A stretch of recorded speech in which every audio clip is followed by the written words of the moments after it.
I'm Brian McCleary, and this is Backstory.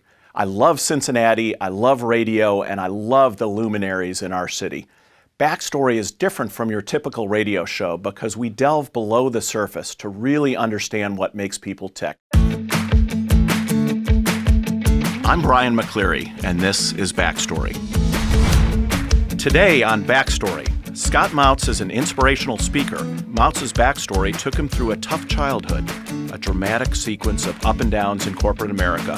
It's wonderful to have you here because I think a lot of people face some of the same challenges that you faced in your life. How does one decide, all right, I have what it takes? Sometimes, life turns on its GPS a little late, doesn't it? And I realize looking back now at the signals that the universe was sending to me, that people were telling me, dude, you're really good at this speaking thing. You should really think about doing it more often. I got a chance to probe areas and talk about things I don't normally talk about on shows. Backstory does that for me. If you're just joining us, we're talking to Cincinnati City Councilwoman Amy Murray. When was it that you actually realized that you wanted to enter into public service, and why was that? It was just odd. One day, literally, I was reading the paper and I just saw about a budget deficit at City Hall, and I was looking at it and I thought, there aren't many business people on City Council. There's not a lot of people that have managed a business. And I thought, you know what, I might run for City Council. The interview technique was very relaxing. It was just nice. It was like having a discussion with a friend. Today on Backstory, Alicia Reese was recently honored for 20 years of history-making public service. Alicia would go on to become the youngest woman ever elected to Cincinnati City Council, then vice mayor of the city, deputy director of tourism for Ohio, and 4 terms as state representative. When I went to Westwood Elementary, and one of the first group of African Americans to go there, I was called the N-word, but I didn't even know what the N-word was. And when I told my mom, I said, I keep telling these kids that my name's Alicia, and she just thought it was just a nickname they were calling me. She's like, what are they calling you? And I told her, and she's like, oh my God. I didn't know the severity of it at the time. It's great. It's relaxing. It's fun. You could just be yourself and be able to tell your story. There are very few Cincinnatians who have accomplished as much as our guest today, but then there aren't many like John Pepper. His backstory takes us from the boardrooms of P&G and Walt Disney to the fall of the Berlin Wall to the opening of China.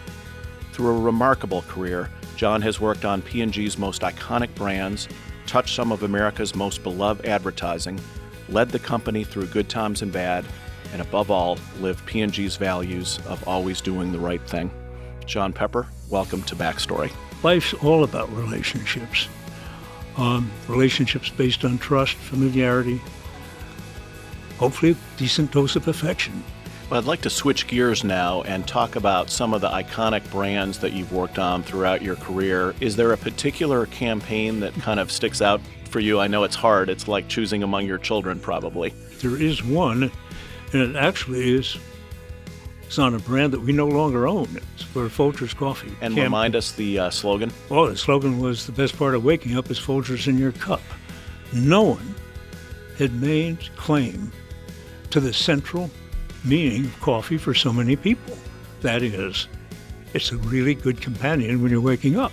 And with the variety of people that you're bringing to the show, I think you're going to learn about things you didn't know about before and what enabled a person to get to where they are today. There should be some interesting insights there. Today on Backstory, most people know Jeff Berding as the hard-charging exec who brought professional soccer to our city and put FC Cincinnati on the world soccer map.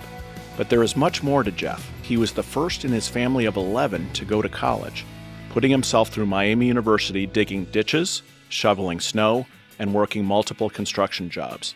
He traces his career back to a love of sports and politics.